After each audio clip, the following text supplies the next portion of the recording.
Vanakkam. Welcome to this video on biomechanics. We have been looking at skeletal muscles.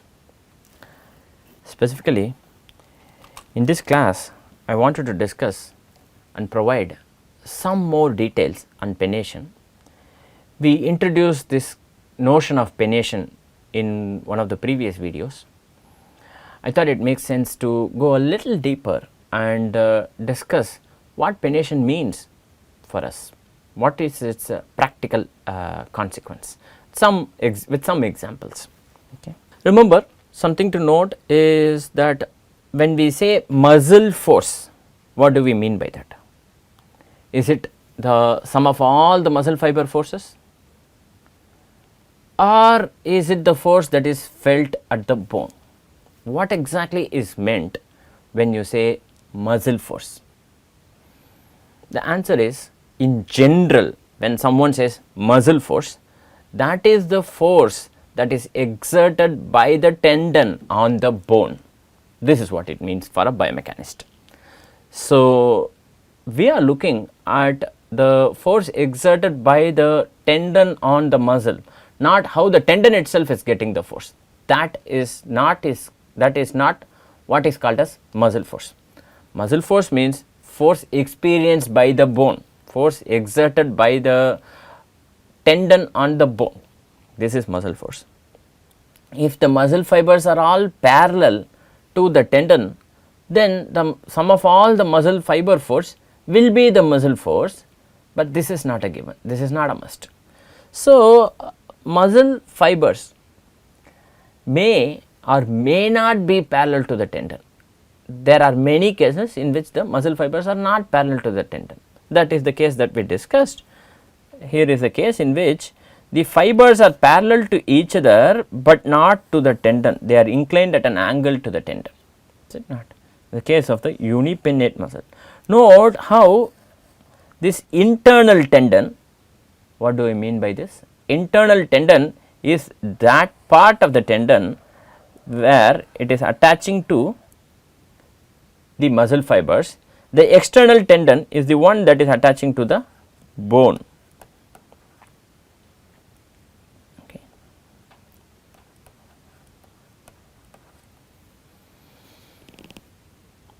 Now, also note importantly how, as the number of fibers that attach to the internal tendon grows, the width of the internal tendon increases, because it must be able to support that much force, more force.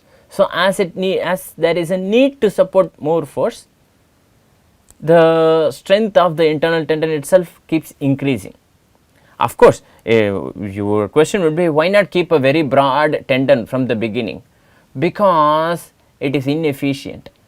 See, that is where the biological system is so efficient, right? It starts with a narrow tendon in the beginning, because that much is sufficient to support the force of one fiber, and then as it goes down, there is this width. So, that is that, there is this arrangement.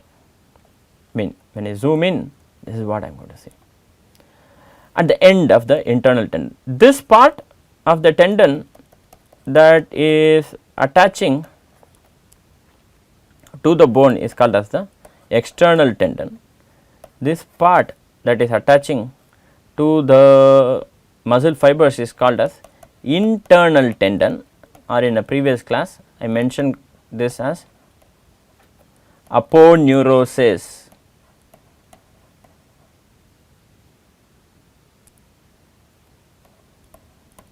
Aponeurosis, right? On the aponeurosis, forces are in series, right? So, forces get added here in series. Each fiber is producing force in parallel. So, the fiber force on the aponeurosis is parallel, but the force on the aponeurosis keeps on getting added in series, right? Of course, parts of the aponeurosis located close to the tendon. What tendon we are referring to? When we simply say tendon, we are referring to the external tendon. When we refer to the aponeurosis, we must specialize that. We must specifically say that that is the internal tendon. If I do not say the internal tendon, if I simply say tendon, that means it is the external tendon. Okay. Parts of the aponeurosis that are located closer to the external tendon, they transmit and they can overcome, withstand and transmit a large amount of force when compared with those parts that are far away, there because of this efficient arrangement. Right. Now, let us zoom in a little bit and take only one fiber. Let us assume for the sake of discussion that the fibers are all parallel to each other and the pennation angle, which is the angle at which the fiber is attaching to the internal tendon, is the same for all fibers. This is an assumption. This is not always true, but it is true in many cases. Okay. So, let us look at this with a bit more detail. Okay. The fibers are attaching like this in the case of the unipennate case. Okay. The fibers are all parallel to each other, okay, and they are attaching like this. The angle of attachment is some theta, theta is the angle at which the fibers are attaching. There are many possibilities in which this can happen. One is there is only a single tendon muscle, the fibers are all attaching to the bone directly like this. This is a one tendon muscle. Then you have a two tendon muscle with parallel fibers of equal length like this, with some theta to the tendon, whereas you see that there are two aponeuroses. There is one aponeurosis here and there is one aponeurosis here. Okay. So, the angle that you are having, there will be two of these, right. There will be one theta here and there will be another angle that need not be theta, that can be something other than theta, in this case marked as phi, right. Of course, I have assumed that the fiber lengths to be equal, but this need not be the case. More special case is when the fibers length also keep changing as we proceed from one side of the muscle to the other side, or as we proceed from the origin to the insertion, you are going to have a convergent type of feature. That is the other possibility. Let us take the simple case where there is where I have an internal tendon and there are these parallel fibers attaching at some angle theta. Okay. Let us say that each and let us say that I have 100 such fibers. Remember, a muscle can have thousands of fibers. Let us say that I am having 100 such fibers, and I am going to call the force produced by each fiber as some small ff, and let us assume that they all produce an equal amount of force, also an assumption, because they all may or may not belong to the same motor unit. Maybe they will belong to the same motor unit, but that is not a necessary condition. Let us assume that they all produce an equal amount of force ff. I will assume there are 100 such fibers. So, the total force that is produced by all these fibers put together is 100 ff. Okay. The question is what will be the force that will be felt here at the external tendon bone junction? That is the question. Well, that is obviously a function of theta. Let us assume that all of them are making same theta, right. So, let us take one fiber, this is the fiber, and this is the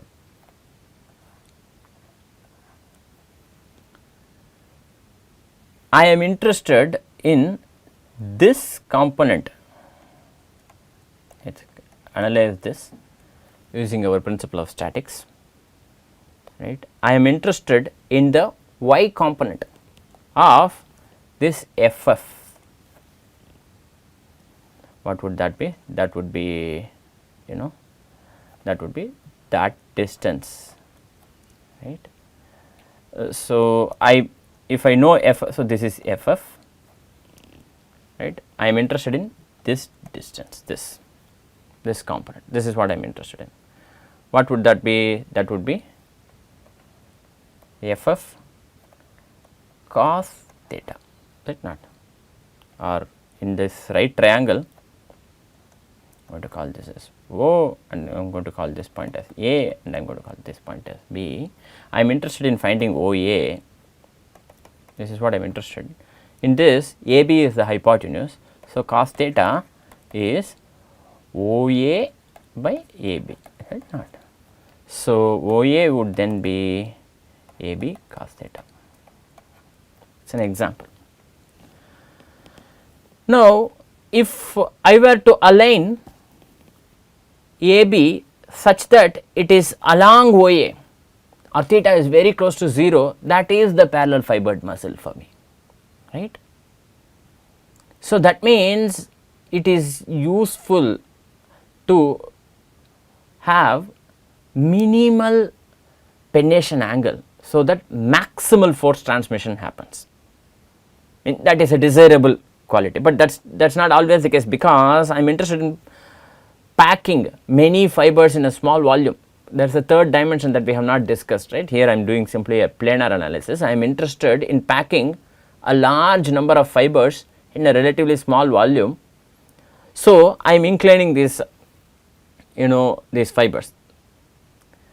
So, only a component of the muscle fiber force Ff will be felt at the external tendon level. So, each fiber will contribute Ff cos theta, in this case I am calling this as Ff AB, rather Ff cos theta. So, if I have 100 such fibers, I will have 100 Ff cos theta is what will be felt at the tendon.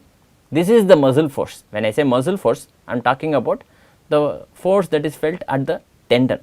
So, I will only have a component. It is indeed desirable to have this theta to be smaller from the viewpoint of having maximum force transmission efficiency. If I was producing this much force, might as well transmit all of them, right. But that is not the only factor under consideration. There are many other factors under consideration. Force transmission efficiency is one of them. Of course, we would like to have force transmission efficiency, but we are also interested in packing more fibers. A trade off will have to be made somewhere, right. So, this is the situation. Only a component of the fiber force gets transmitted to the external tendon and felt at the bone, something to keep in mind. Okay. So, what is this pennation angle? We already mentioned this. This is the angle between the muscle fiber and the line of muscle action, or the aponeurosis.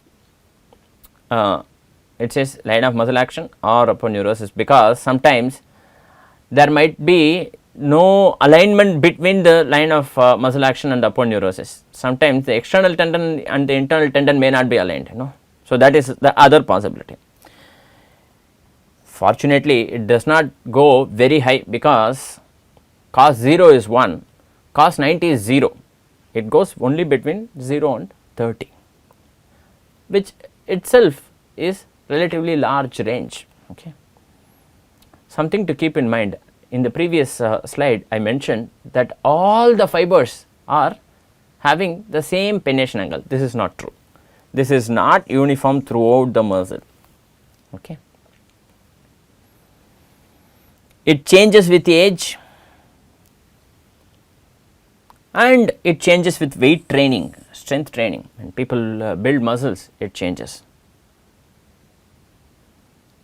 Now, let us look at these two things, take a few seconds and take a look at these two things. When you say it changes with age, what do you mean? Does it increase or does it decrease? Because a decrease in the angle, in the pennation angle, is the desirable quality, is the desirable thing, and an increase is undesirable. And because we know that aging generally brings in a lot of undesirable things, one might be tempted to think that pennation angle actually increases with the age, right, but that is not what happens, right. So, it defies intuition.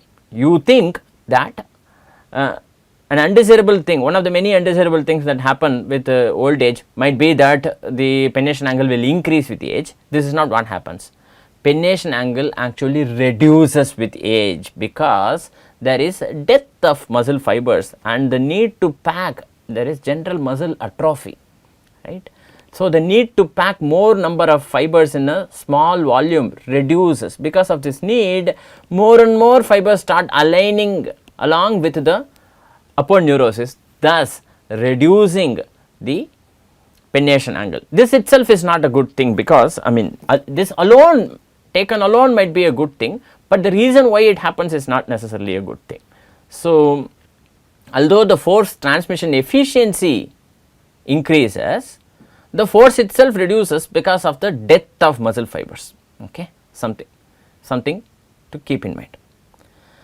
So, now the other question is what happens with muscle hypertrophy when someone is doing strength training and building muscle. Now, you would think that, oh, the desirable thing is to have alignment, right. So, exercise brings in alignment or reduces the,